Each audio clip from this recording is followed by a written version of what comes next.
No. Hey, shalom, Sister Kate here. This is a pretty serious video because it could be quite controversial, and I don't mean it to be, and it doesn't have to be. So just know that I'm putting it out because of reaching out to brethren. And I called it the battle with Christians because it's the spiritual battle. It's not the physical battle. And it's really the main problem between people who see the Bible as a whole and most Christian denominations.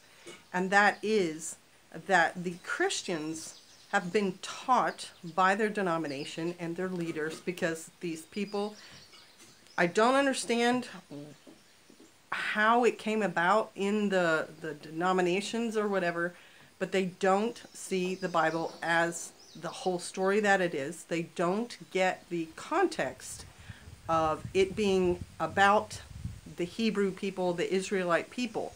They want to see it from the very modern point of view, and if you're American, modern American point of view, that the Bible is somehow directly related to you, and it's in the context of modern day America, which it's not. Oh, no, no, no, no, no. So what they're taught, or what the leaders are teaching, is that the law of God is done away with, and it's the enemy of Jesus, and that if you believe it, you are somehow taking what Jesus did and you are negating it. And there are a few verses that support that particular idea, except there's a huge difference. It's in the context of salvation, okay? You cannot get your salvation through trying to keep the law 100% the way they kept it in the Old Testament before Jesus came. In those days, if you kept the law perfectly, you were considered righteous. And you can look at Samson's parents, and I think it's Mary and her husband. No, not Mary and Joseph. Her parents, I think, are considered righteous in the New Testament. But there were people who were considered righteous, and righteous doesn't mean necessarily saved. It means you're in a correct relationship with God. You are doing what He wants you to do, and He's happy with you because you're doing it that way. Salvation through Jesus is knowing that you will be saved despite your sins. That when judgment comes, you will be forgiven your sins. Whereas if you don't accept Jesus, and modern day Messianics and Hebrews and Netzarim and all the words to describe our belief system do believe in Jesus.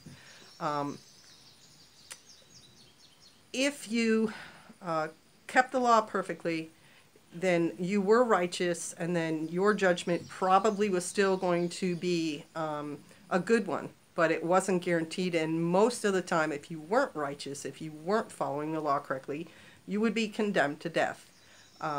And so what Jesus does is He frees us from the death sentence that comes from the law. But does that negate the law as a way of life? No, it does not. And you are taught it does. And I will give you a few verses to support it. One of the main things that Christians say about not keeping the law is in 2 Colossians. Colossians 2:14 quite specifically says, statutes, dogmas are nailed to the cross. And that is completely taken out of context by modern day Christians. If you look at the beginning of Colossians 2, the chapter itself in verses 1 through 4 and definitely in 8 talk about enticing words, that you be not deceived.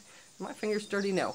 By just enticing words. And then in verse 8, it specifically talks about traditions and teachings of men. So that is the dogmas. Those are the statutes that get nailed to the cross, enticing words and traditions of men.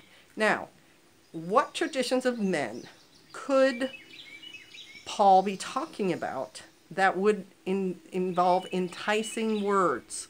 Okay? It's definitely not God's Torah, because God's laws always in the Bible are talked about as blessed, as worthy, as essential to life. And so they're never called enticing words, and they are never called traditions of men, because they're not. They're the teachings of the Father. They are his guidelines. So what teachings, traditions of men would the people Paul's talking to have been struggling? What are those traditions of men in the context of that time frame?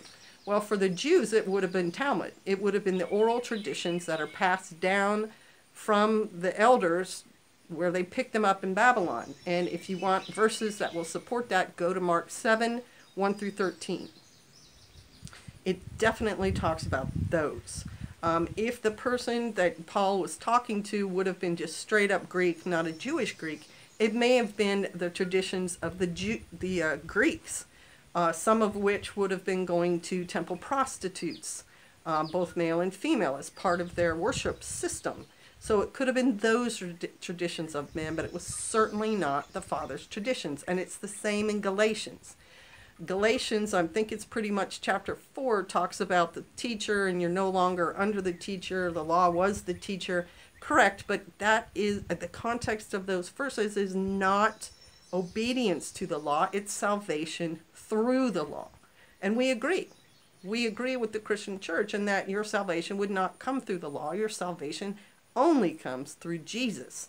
So those two ideological points are some of the biggest battles between the Christian faith and the whole Bible faith, the Hebrew, the Israelite, whatever you want to call it, Netzarim faith, are those things. And once someone could sit down with a brother or sister and bring that truth to them, it would allow them to be freed from their traditions of men, which they're suffering under because of their religion, Baptist, Lutheran, Assembly of God, whatever. It would allow them to see through those. So I'm throwing them out there so you can do your own research.